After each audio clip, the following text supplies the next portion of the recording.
नमस्कार दोस्तों, स्वागत है आपका स्टडी फॉर सिविल सर्विसेज में। स्टडी फॉर सिविल सर्विसेज के ऐप से कोई भी टेस्ट सीरीज, कोई भी कोर्स, कोई भी पीडीएफ अगर आप परचेस करते हैं और उसमें कूपन कोड लगा देते हैं पेमेंट करने से पहले, अप्लाई कूपन की जगह पे ज्ञान सर स्मॉल लेटर में है, सब बिना किसी स्पेस के, ये कूपन कोड लगा के 50% का डिस्काउंट तुरंत मिलेगा। 31 मई तक है ये और सिर्फ ऐप वाले कोर्सेज में एप्लीकेबल है ये, ठीक है। तो स्टडी फॉर सिविल सर्विस में कई सारी टेस्ट सीरीज हैं, यूके पीएससी है, बीपीएससी है, यूपीपीसीएस है, आरओ है, बीईओ वाली है ना। टेस्ट पीडीएफ में कई सारी पीडीएफ होती हैं और कोर्सेज में भी कई सारे कोर्सेज, स्टडी मटेरियल और वीडियो कोर्सेज भी हैं। यूपीपीसीएस एग्रीकल्चर सर्विसेज वाला भी कोर्स है, कई सारे और कोर्स आने वाले हैं इसमें। नमस्कार दोस्तों मेडिवल हिस्ट्री जो हम लोग कर रहे हैं, मुगल कालीन इतिहास, उसमें अकबर का एक पार्ट हो गया। तो आज अकबर के सेकंड पार्ट का वीडियो है ये, जिसमें मोस्ट इंपॉर्टेंट फैक्ट अकबर के जानेंगे। तो लगातार इस प्लेलिस्ट को फॉलो करिए, काफ़ी अच्छे से आपकी मेडिवल हिस्ट्री कवर हो जाएगी। मोस्ट इंपॉर्टेंट फैक्ट हम लोग डिस्कस करेंगे दोस्तों, ठीक है। पूरी प्लेलिस्ट बनी है, उसको अच्छे से फॉलो करिए। चलिए शुरू करते हैं। आज कह रहा मुगल सम्राट जो है अकबर ने एक अनुवाद विभाग की स्थापना की थी। अनुवाद विभाग समझे, जो डिफरेंट लैंग्वेजेस की बुक्स को एक परफेक्ट लैंग्वेज में करता था, जो भी ऑफिशियल लैंग्वेज वो चाहता था उसमें कन्वर्ट करा लेता था, है ना। अनुवाद विभाग की स्थापना करी थी। अब इस विभाग में संस्कृत, अरबी, ठीक है, तुर्की, ग्रीक भाषाओं की अनेक कृतियों का अनुवाद फारसी भाषा में कराता था। किसमें? फारसी में, क्योंकि फारसी जो थी मुगलों की राजकीय भाषा थी। ये याद रखना है आपको, सवाल पूछा जा चुका है कि मुगलों की राजकीय भाषा क्या थी, तो फारसी थी।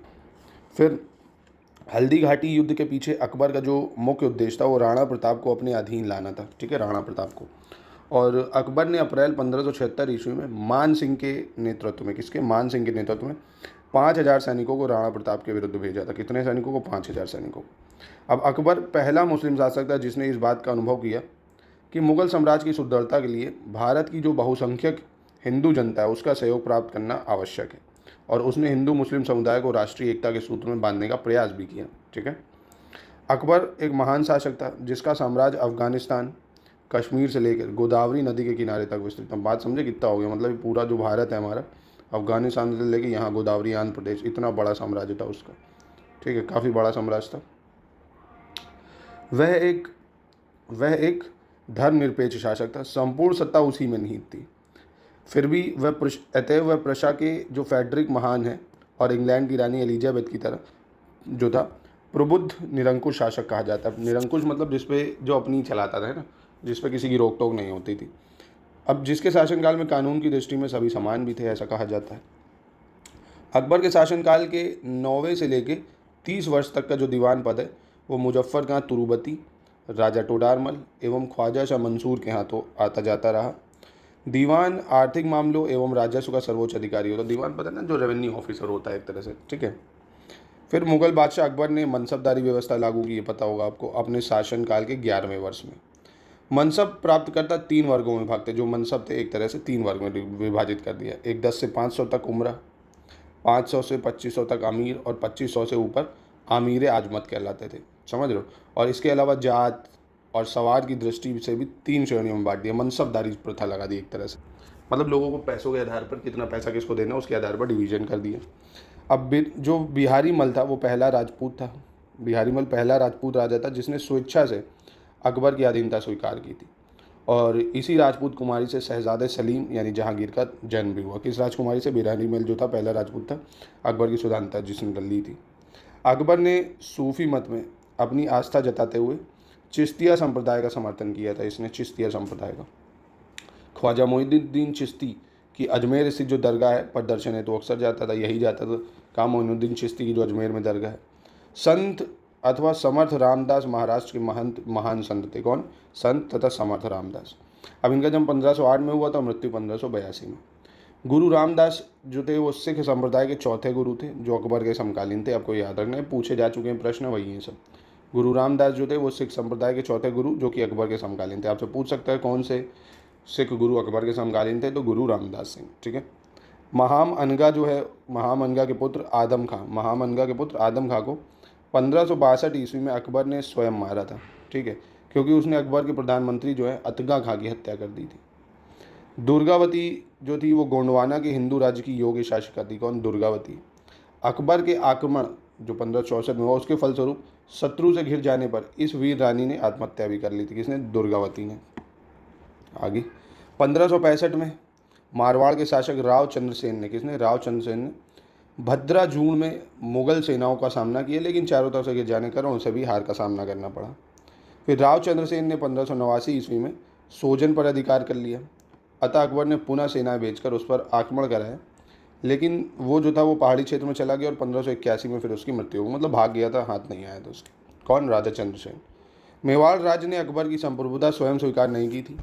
राणा प्रताप ने लंबे समय तक मुगलों से युद्ध लड़ा। राणा प्रताप की मृत्यु के बाद उनके पुत्र राणा अमर सिंह ने 1615 ईस्वी में जहांगीर से फिर फाइनली संधि कर लेते हैं। जब शहजादा सलीम ने विद्रोह कर इलाहाबाद में स्वतंत्र शासक की तरह व्यवहार करना आरंभ कर दिया था, तब अकबर ने 1602 ईस्वी में दक्षिण से अपने मित्र अबुल फजल को बुलाया। उसी समय सलीम के इशारे से ओरछा के जो बुंदेला सरदार वीर सिंह देव थे, उन्होंने उनके मार्ग पर अबुल फजल की हत्या भी कर दी थी। ठीक है, अबुल फजल जो था उसकी हत्या कर दी। मुगल शासन व्यवस्था को स्थापित करने का जो श्रेय है वो अकबर को ही जाता है। उसकी केंद्रीय शासन व्यवस्था तथा बादशाह के पद और अधिकारों एवं कर्तव्यों की व्याख्या, उसका प्रांतीय शासन, उसकी लगान व्यवस्था और उसकी मुद्रा व्यवस्था, उसकी मनसबदारी व्यवस्था, ये सभी को उसके समय में सफलता प्राप्त हुई है और ये उसके उत्तराधिकारियों के लिए आधार स्वरूप भी बने हैं। बहुत सारे इसने रिफॉर्म्स करें, चाहे सोसाइटी से रिलेटेड हो, चाहे प्रजा से रिलेटेड हो, चाहे अपनी सेना से रिलेटेड हो। अकबर के शासनकाल में पुनर्गठित केंद्रीय प्रशासन तंत्र के अंतर्गत जो मीर बख्शी था, मुख्यतः सैन्य विभाग का प्रमुख था। मीर बख्शी जो होता था वो सैन्य विभाग का प्रमुख होता था। उसका कार्य सैनिकों का वेतन, सैनिक संगठन से संबंधित होता था सिर्फ। चलिए आगे देखते हैं। अकबर ने 1573 में घोड़ों को दागने की प्रथा का पुनः प्रचलन किया था, ताकि सेनापति अपने घोड़े ना बदल सके अथवा एक घोड़े को 2 बार ना प्रस्तुत कर सके। समझो, घोड़े पे निशान बना दिया जाता था। दीवान शब्द फारसी भाषा का है और खलीफा उमर के काल में मुसलमानों ने इसे अपनाया था, दीवान को। वे इसका प्रयोग राजकोषीय विभाग के लिए करते थे, है ना। मुगल जो थे मनसबदारी प्रणाली मध्य एशिया से ली गई है, ठीक है। और इस प्रकार का जो सैन्य विभाजन है चंगेज़ खान के नेतृत्व में मंगोल सेना ने किया था, जो मनसबदारी सिस्टम है। अब इसको डिटेल में मैं मनसबदारी सिस्टम आपको पढ़ा दूंगा, एक अलग से वीडियो बनाऊंगा क्योंकि काफ़ी लंबा है, तो मैं उस पर एक अलग से टॉपिक बना देता हूँ, मनसबदारी सिस्टम। ठीक है, मनसबदारी, रायतवारी, ये सब इंपॉर्टेंट है। अकबर के शासनकाल में भू राजस्व वसूली के लिए जब्ती प्रणाली का प्रचलन हुआ, जो भूमि सर्वेक्षण करती थी, भू राजस्व निर्धारण के लिए दस्तूर उल अमल और जब्ती खसरे की तैयारी पर आधारित थी। टोडारमल ने भू राजस्व के क्षेत्र में ख्याति अर्जित की है। किसने? टोडारमल ने। अकबर ने अपने शासन के 24वें वर्ष में आईने दहसाला नामक नई कर प्रणाली को शुरू करके मुगल कालीन व्यवस्था को स्थायी स्वरूप प्रदान किया है। और इस प्रणाली का जो वास्तविक प्रणेता है वो टोडारीमल है। कौन है? टोडारमल। इसी कारण इसे टोडारमल बंदोबस्त भी कहते हैं, ठीक है। और उस समय टोडारमल अर्थ मंत्री था और उसका मुख्य सहायक ख्वाजा शाह मंसूर था, ठीक है। जहांगीर के समकालीन कौन है? मोहसिन फ़ानी। जहांगीर के समकालीन मोहसिन फ़ानी ने अपनी रचना जो है दाबिस्तान ए मजहिब में पहली बार दीन इलाही को एक स्वतंत्र धर्म के रूप में उल्लेख किया, दीन इलाही को।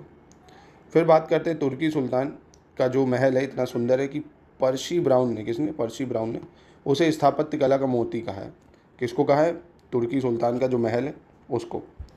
पंचमहल पिरामिड के आकार का 5 महलों का भवन था ये और भारतीय बौद्ध विहारों के अनुरूप था, ठीक है। और वहीं अकबर ने गुजरात विजय जब करी 1572-73 में, तो उसने फतेहपुर सिकरी नामक नगर की स्थापना भी कराई थी। एक वर्ग के इतिहासकारों का मत है कि गुजरात विजय के उपलक्ष्य में सम्राट अकबर ने सिकरी के बुलंद दरवाजे का निर्माण विजय स्तंभ के रूप में कराया था, जबकि पर्सी ब्राउन ने इसका निर्माण दक्षिण विजय के उपलक्ष्य में बताया है ना। मतलब पर्सी ब्राउन इतिहासकार हो गए थे, जब साउथ में विजय करी तब बनाया। कुछ इतिहासकार का कहना है गुजरात विजय के टाइम बनाया है ना। अकबर का मकबरा सिकंदरा नामक गाँव में स्थित है। कहाँ पे अकबर का मकबरा? ये ज़रूर याद रखना, सिकंदरा, जिसे सुल्तान सिकंदर लोदी ने इसे अपने नाम पर बसाया था। अकबर ने इसका नाम बहिश्ताबाद रखा था। क्या रखा था? बहिश्ताबाद। इसके निर्माण की योजना अकबर ने बनाई थी, किंतु निर्माण जहांगीर ने 1613 में पूरा कराया था। यह मकबरा जो है वो 5 मंजिला है। इसकी विशेषता इसका गुंबद विहीन होना है ना, इसमें कोई भी गुंबद नहीं लगा। अकबर ने अपने राजकवि फैज़ी की अध्यक्षता में अनुवाद विभाग की स्थापना की थी। किसके? राजकवि फैज़ी की अध्यक्षता में। अकबर के आदेश से महाभारत के विभिन्न भागों का रजनामा, किसका? रजनामा नाम से फारसी में अनुवाद किसने करा है? नकीब खां, बदायूनी और फैज़ी, इन सब ने महाभारत का क्या करा है? ट्रांसलेशन करा है। ये सब विभिन्न विद्वानों के सम्मिलित प्रयत्नों से करा है।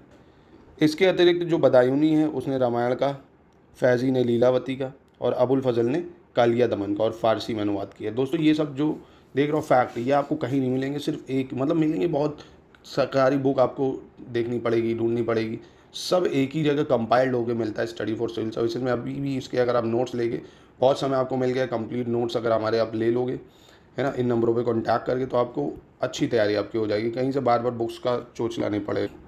एक ही को नोट्स को मल्टीपल टाइम रिवीजन करके आप अच्छे से अपनी प्रिपरेशन कर सकते हो। अकबर के दरबार के प्रसिद्ध जो ग्रंथकर्ता हैं उनमें से सबसे प्रमुख कश्मीर का मोहम्मद हुसैन था, जिसे अकबर ने जरी कलम की उपाधि प्रदान की। हरि विजय सूरी वह जैन साधु था जो अकबर के दरबार में कुछ वर्षों तक रहा एवं जिसे जगत गुरु की उपाधि से सम्मानित भी करा गया था इसको, ठीक है, हरि विजय सूरी को। मुगल दरबार में एक अन्य विद्वान था जिन चंद्र सूरी भी कहते हैं, क्या कहते हैं जिन्हें? चंद्र सूरी, जिन्हें युग प्रधान की उपाधि दी थी। चंद्र सूरी को कौन सी उपाधि दी? युग प्रधान की। अब इंग्लैंड की रानी एलिजाबेथ प्रथम जो थी, उनके समकालीन राजा अकबरी था, ये पॉइंट बहुत इंपॉर्टेंट है। 1600 ईस्वी में ईस्ट इंडिया कंपनी की स्थापना हुई और तब जो था अकबरी का शासनकाल था 1556 से 1605, ये याद रखना। रॉल्फ फिंच की बात करें अगर, फतेहपुर सिकरी और आगरा पहुंचने वाला पहला अंग्रेज व्यापारी था, काफ़ी इंपॉर्टेंट है रॉल्फ फिंच, ठीक है, फतेहपुर सिकरी और आगरा पहुंचने वाला पहला अंग्रेज व्यापारी, पूछ सकता है आपसे रॉल्फ फिंच। अकबर ने फतेहपुर सिकरी में 1575 ईस्वी में इबादत खाने की स्थापना की थी, जिसका उद्देश्य दार्शनिक एवं धार्मिक विषयों पर वाद विवाद करना था। और वहीं 1578 ईस्वी में इसने सभी धर्मावलंबियों के लिए इबादत खाना का द्वार भी खोल दिया। अकबर ने समस्त धार्मिक मामलों को अपने हाथों में लेने के लिए 1589 ईस्वी में महजरनामा की घोषणा की। किसकी? महजरनामा। और यह महजरनामा जो है अबुल फजल के लिए, जो अबुल फजल के पिता थे शेख मुबारक, उन्होंने ही तैयार किया था, ठीक है। और मजहर जो है, मजहर को स्मिथ और वुल्जले हेग, इन्होंने अचूक आज्ञा पत्र कहा है। क्या कहा? अचूक आज्ञा पत्र, मतलब कुछ भी कह दो ये मान लेते थे। और मजहर जारी करने के बाद अकबर ने सुल्तान आदिल की उपाधि धारण की थी। कौन सी? सुल्तान आदिल। अकबर जो था वो स्वयं बसंत, होली, दिवाली जैसे त्योहारों में भाग लेता था ना, इसीलिए इसके खिलाफ फतवा भी जारी हुआ था। उसने तुलादान, झरोखा दर्शन आदि हिंदू त्योहारों को भी स्वीकार करा। लेन पुल के अनुसार, ये एक इतिहासकार थे, हिंदू राजाओं को एकजुट कर लेना अकबर के समय की सबसे स्पष्ट विशेषता थी। और डॉक्टर आर.पी. त्रिपाठी के अनुसार अकबर अपने युग की संतान और पिता दोनों था। महामनगा के पुत्र जो थे अदम खां को 1562 में अकबर ने स्वयं मारा था। किसको? महामनगा के पुत्र अदम खां को, क्योंकि उसने अकबर के प्रधानमंत्री अतगा खां की हत्या कर दी थी। अकबर के प्रधानमंत्री की हत्या कर दी थी इसलिए। अकबर अपनी धार्मिक कट्टरता के लिए नहीं अपितु धार्मिक उदारता और धार्मिक सहिष्णुता के लिए जग प्रसिद्ध है। उसके द्वारा प्रतिपादित सुलह कुल की नीति इसका सबल प्रमाण है। सुलह कुल, कौन सी नीति? सुलह कुल की नीति। अब देखिए इसके नाम से ही पता चल रहा है सुलह कुल, मतलब सभी धर्मों के बीच बढ़िया सामंजस्य बना के रहिए, सब लोग आपस में एक साथ रहिए। अकबर के शासनकाल में पुनर्गठित केंद्रीय प्रशासन तंत्र के अंतर्गत मीर बख्शी जो था वो सैन्य विभाग का प्रमुख था, ये ऊपर भी बताया भी मैंने आपको, किंतु उसे प्रधान सेनापति नहीं कहा जा सकता था। उसका कार्य सैनिकों को वेतन है, सैनिक संगठन, ये सब मैनेज करना था। वह मनसबदारों की सूची रखता था मीर बख्शी कि किसको कितना मनसब देना है ना, कितना किसका काम है, उसको हिसाब से पैसा भी था। उसे बादशाह अकबर के समक्ष प्रस्तुत करना उसका दैनिक कार्य था। सैनिकों की भर्ती, उनके शस्त्र जो हैं मतलब हथियार, उसकी व्यवस्था, सैनिकों का निरीक्षण, ये सब भी मीर बख्शी ही करता था। अकबर के काल में हर 10 घुड़सवार सैनिकों के लिए मनसबदारों को 20 घोड़े रखने होते थे। कितने? 10 घोड़सवार सैनिक है तो 20 घोड़े रखो। इसका मूल कारण यह है कि लंबी यात्रा के दौरान घोड़े जैसे थकेंगे तो एक को दे के दूसरे को आराम करा दो, ऐसे। अकबरकालीन भू राजस्व व्यवस्था की जो दहशाला प्रणाली है उसको बंदोबस्त व्यवस्था के नाम से जाना जाता है। किसके? बंदोबस्त व्यवस्था। और 1580 में जौनपुर के एक धर्मगुरु ने सभी मुस्लिमों को अकबर के विरुद्ध विद्रोह करने के लिए फतवा भी जारी करा था अकबर के खिलाफ। हुमायूं का मकबरा दिल्ली में स्थित है। यह हुमायूं की पत्नी के संरक्षण में निर्मित हुआ था तथा मीरक मिर्ज़ा गियास इनके द्वारा डिज़ाइन किया गया। और यह मकबरा भारतीय फारसी वास्तुकला शैली का उदाहरण भी है। हुमायूं का मकबरा दिल्ली में, ये जरूर याद रखना।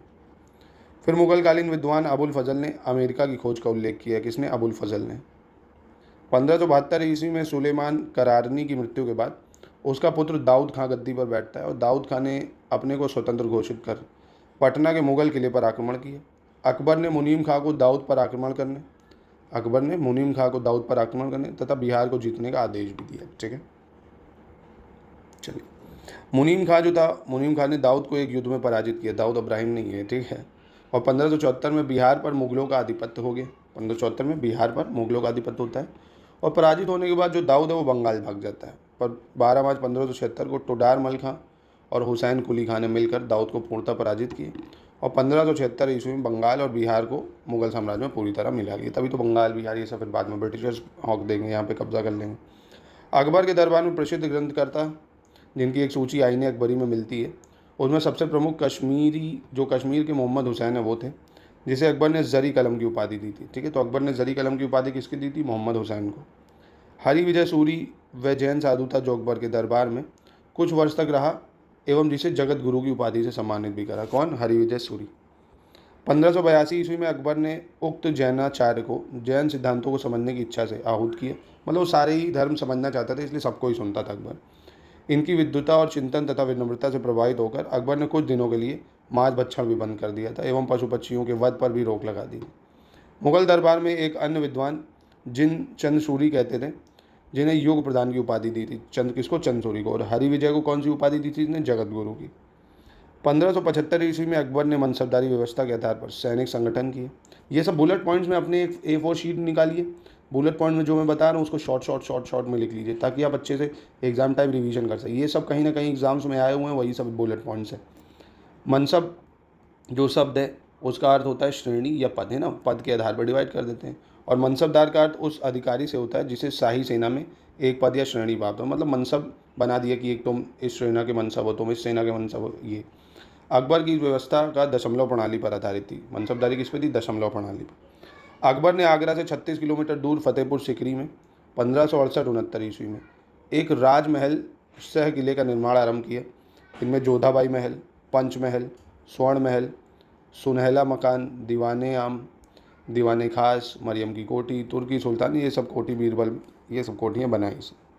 अकबर ने 1582 ईस्वी में तौहीद इलाही, कौन सा? तौहीद इलाही या दीन इलाही की स्थापना की। इसके अंतर्गत अकबर ने सभी धर्मों के मूल सिद्धांतों को सम्मिलित कर इसे सर्वमान्य बनाने का प्रयास किया। दीन इलाही वास्तव में सूफीवाद पर आधारित एक विचार पद्धति थी और इस नवीन संप्रदाय का प्रधान पुरोहित अबुल फजल होता था। कौन? अबुल फजल।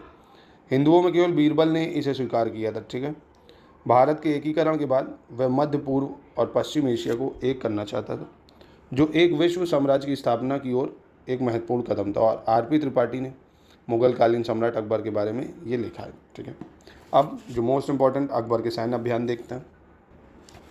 मालवा मेड़ता इसमें कब आक्रमण करा था? 1562 में। गढ़कंटका में 1564 में आक्रमण करा, गढ़कंटका में। मेवाड़ में 1568 में करा, मेवाड़ में। रणथंभौर और कलिंजर पे कब आक्रमण करा? 1569। रणथंभौर कलिंजर 1569। जोधपुर बीकानेर 1570 में आक्रमण करता है। गुजरात में 1572 में आक्रमण करता है। बिहार और बंगाल में 1576 में आक्रमण करता है। हल्दी घाटी युद्ध जून 1576 में होता है, हल्दी घाटी युद्ध। और काबुल 1581। कश्मीर की बात करें, कश्मीर में आक्रमण 1591 में करता है। उड़ीसा पर आक्रमण 1592 में करता है। कंधार और बलूचिस्तान ये पे आक्रमण 1595 में करेगा। दक्षिण की बात करें अगर तो खानदेश 1591 में आक्रमण करता है। अहमदनगर 1595, अशीरगढ़ विजय करता है 1601। ये सब अकबर के सैन्य अभियान है, देख रहे हो कितने सारे, है ना, तो इसको याद रखना। अकबर द्वारा जीते गए प्रदेश, मालवा जीतता है। शासक कौन होता है मालवा का? बाज बहादुर, 1561 में जीतता है। सेनापति कौन होता है? आदम खां, पीर मोहम्मद। ठीक है, उसके बाद चुनार जीतता है। अफगानों का शासन होता है वहाँ 1562 में। अब्दुल्ला खां होता है सेनापति। ये लिस्टिंग दोस्तों देख लो कितनी शानदार है, इससे सवाल बहुत बनते हैं ना, तो आप इस तरह की लिस्टिंग हमसे ले सकते हो। गोंडवाना, वीर नारायण एवं दुर्गावती जो कि 1564 में जीतता है। आसाफ खां होता है सेनापति। आमेर भारमल शासक होता है, 1562 में जीतता है। स्वेच्छा से अधीनता स्वीकार कर लेता है खुद ही आमेर। ऐसे ही मेड़ता जयमल शासक होता है 1562 में। सरफुद्दीन मुगल सेनापति होता है। मेवाड़ उदय सिंह और राणा प्रताप होते हैं, 1568 में आक्रमण करता है। और स्वयं अकबर जो होता है वो सेनापति होता है यहाँ का, खुद आता है अकबर। हल्की बात थोड़ी भैया, राणा प्रताप से लड़ने आते हैं। रणथंभौर सुरजनहाड़ा 1569 में सेनापति भगवान दास और अकबर दोनों होते हैं। कलिंजर फोर्ट रामचंद्र शासक होता है यहाँ पे 1569 में। मजनू खां और काक शाह होते हैं इसके सेनापति। मारवाड़ की बात करें, मारवाड़ तो रामचंद्र सेन होते हैं, रावचंद्र सेन 1570 में करता है आक्रमण और स्वेच्छा से भी अधीनता स्वीकार कर लेता है। ऐसे ही जैसलमेर भी स्वेच्छा से अधीनता स्वीकार कर लेगा। यहाँ का शासक रावल हरि राय होते हैं 1570 में। बीकानेर कल्याणमल शासक होते हैं, ये भी 1570 में अधीनता स्वीकार कर लेते हैं। गुजरात मुजफ्फर खां थर्ड होता है, इसको अकबर स्वयं जाता है मारने 1571 में, है ना। गुजरात विजय के बाद ही कहते हैं फतेहपुर सीकरी का निर्माण भी हुआ है। फिर बिहार और बंगाल की बात करें, दाऊद खां को मारता है 1574-76 में। मुनीम खां खान खान है इसका सेनापति होता है, मुनीम खां खान खान है। काबुल पे आक्रमण हकीम मिर्जा शासक होता है, 1581 में करता है। मान सिंह एवं अकबर दोनों जाते हैं यहाँ। कश्मीर विजय करता है यूसुफ याकूब खां को पराजित करके 1586 में। भगवान दास और कासिम खां होते हैं इसके शासक। उड़ीसा निसार खां होता है शासक 1592 में। मान सिंह सेनापति होता है। सिंध की बात करें, जानी बेग होता है 1593 में। अब्दुल रहीम खान खाना जो होता है सेनापति होता है। बलूचिस्तान पे आक्रमण करता है 1595 में। पन्नी अफगान शासक होता है यहाँ का, और मीर मासूम सेनापति होता है। कांधार मुजफ्फर हुसैन 1595 शाह। अब दोस्तों देखो, आपको इतना देख के लगोगे इतना पढ़ना है, तो यार एक दिन में थोड़ी पढ़ना, डेली इसको 5-5, 10-10 जो है वो रिवाइज करो, क्योंकि पेपर का पैटर्न देख रहे हो आप, कुछ भी पूछ सकता है ना मेडिवल हिस्ट्री में, और ये सब आए हुए हैं। तो आपको रिस्क नहीं लेना, क्योंकि 4 से 5, 5 से 6 क्वेश्चन मेडिवल हिस्ट्री में आने हैं। 2 से 4 बार वीडियोज़ को देखिए, बढ़िया से अपना नोट्स बनाइए, मल्टीपल रिवीजन करेंगे, अपने आप याद हो जाए। और मेन रिवीजन से ज़्यादा जितने टेस्ट लगा ले जाओगे, टेस्ट से क्या होता है, पिक्टोग्राफिक इमेज बनती है, दिमाग में फिक्स हो जाती चीज़ें। तो स्टडी फॉर सिविल सर्विसेज के टेस्ट लगा लो, पेड ग्रुप पेड क्विज में डेली 50 क्वेश्चन प्रैक्टिस के मिलेंगे, उनको लगा डालो, तो ये सब अपने आप पक्का हो जाएगा दोस्तों। तो इन नंबरों पे कांटेक्ट करके आप कर सकते हो ये